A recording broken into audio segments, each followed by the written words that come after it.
BJP अब राहुल गांधी के खिलाफ लोकसभा में विशेष अधिकार हनन का नोटिस नहीं लाएगी। सूत्रों के अनुसार बजट पर चर्चा के दौरान राहुल गांधी के भाषण के हिस्से को हटाया जाएगा। बुधवार को चर्चा के दौरान राहुल गांधी ने लोकसभा में सरकार पर कई संगीन आरोप लगाए थे। उसी के बाद राहुल गांधी के खिलाफ बीजेपी लोकसभा में विशेष अधिकार हनन का नोटिस लाने की तैयारी कर रही थी।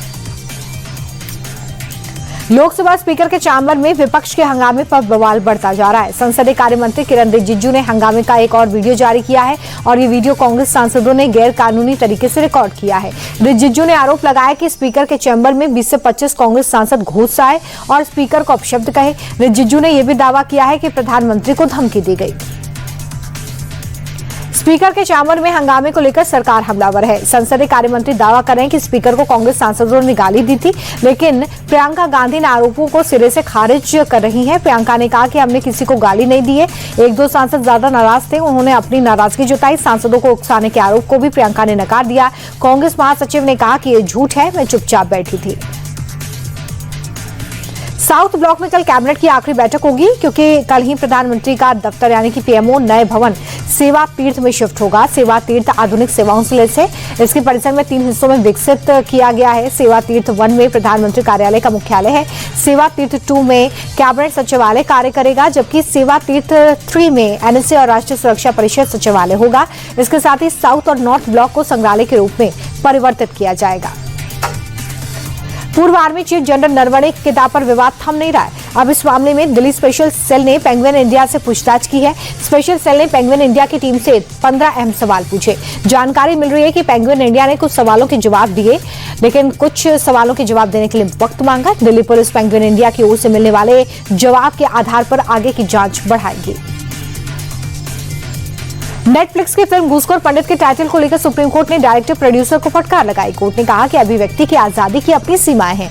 इस तरह किसी समुदाय को टारगेट कर आप देश के सौहार्द को खराब कर रहे हैं। जानबूझकर समाज में नफरत फैलाने की कोशिश बर्दाश्त नहीं होगी। जस्टिस बीवी नागरत्ना की बेंच ने 2-2 कहा है कि पहले फिल्म का नया टाइटल लेकर आए, तभी फिल्म रिलीज हो सकती है।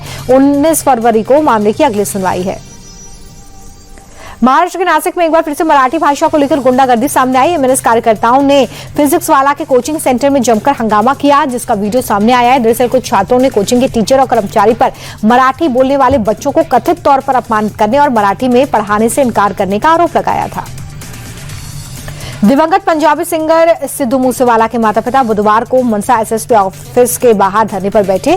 उनकी शिकायत उनके दिवंगत बेटे के रिलीज किए गए गानों के बकाया रॉयल्टी भुगतान को लेकर है। उन्होंने कहा कि वे वन डिजिटल कंपनी और उसके मैनेजर बंटी बेंस के खिलाफ कार्रवाई की मांग कर रहे हैं, लेकिन उनकी सुनवाई नहीं हो रही है। सिद्धू मूसेवाला के नाम से मशहूर शुभदीप सिंह सिद्धू की 29 मई 2022 को मानसा में गोली मारकर हत्या कर दी गई थी। क्लास 12 की कॉपी चेकिंग और मार्किंग को लेकर सीबीएसई ने एक बड़ा फैसला लिया है। सीबीएसई ने क्लास 12 के लिए एक बार फिर ऑन स्क्रीनिंग मार्किंग यानी कि ओएसएम शुरू करने का फैसला लिया है। इसका सीधा मतलब ये है कि सीबीएसई बोर्ड 12वीं कक्षा के छात्रों की कॉपी अब डिजिटली चेक करेगी। ऑन स्क्रीन मार्किंग फिर से शुरू करने का मकसद असेसमेंट प्रोसेस में एफिशिएंसी, ट्रांसपेरेंसी और एक्यूरेसी को बढ़ाना है। उज्जैन में मुख्यमंत्री मोहन यादव ने सिंहस्थ की तैयारियों को लेकर समीक्षा बैठक की है। सीएम ने कहा है कि सिंहस्थ महापर्व का आयोजन विश्व के लिए अद्वितीय है। श्रद्धालुओं को और सुविधा दी जाए। साथ ही सीएम ने अधिकारियों को चेतावनी देते हुए कहा कि अगर किसी अधिकारी को लगता है कि वो काम नहीं कर पा रहे हैं, वो अपने सीनियर अधिकारियों को बता दें, जिससे बेहतर काम करने वाले अधिकारियों को नियुक्ति मिल सके। पटना के चौक थाना क्षेत्र में दिनदहाड़े हत्या की ऐसी वारदात सामने आई, जिसका सीसीटीवी फुटेज देखने वाला कांप जाएगा।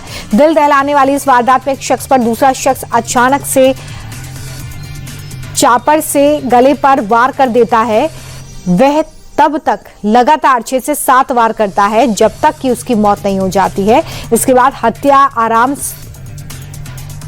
हत्यारा वहां आराम से हाथ में चॉपर लिए पैदल ही वहां से निकल जाता है। वारदात के समय वहां मौजूद लोग जरा भी विरोध नहीं करते हैं। मृतक मोहम्मद रईस पेशे से दर्जी का काम करता था। पुलिस ने बताया है कि मामा की हत्या करने वाले भांजी को गिरफ्तार कर लिया गया है।